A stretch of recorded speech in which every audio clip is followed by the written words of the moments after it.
The one thing I would change is I would require every team during training camp, when you have your 90-man roster. So before you make final cuts, but when everyone shows up to get their physicals, mandated that every player also gets an MRI on their brain.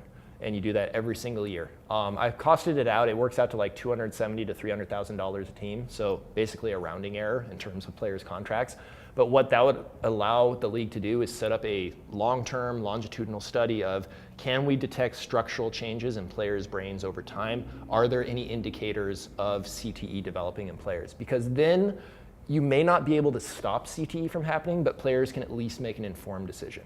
Guys are still going to play football anyways. People are still going to watch football anyways. But you have to allow players to make informed decisions. Like that's the whole basis of being a player in a dangerous sport or any sort of dangerous activity, is that you know what the risks are and you're willing to accept them. Right now, we don't know what the risks are. We know there is a risk, but we don't know what the percentage of that risk occurring is. We don't know what any of the warning signs are. We know concussions are probably linked to it. We don't know exactly what kind of concussions. We don't know what kind of impact. So the sooner we can begin to understand all that, it's actually in the NFL's best interest, because then they can say, okay, you're showing these warning signs.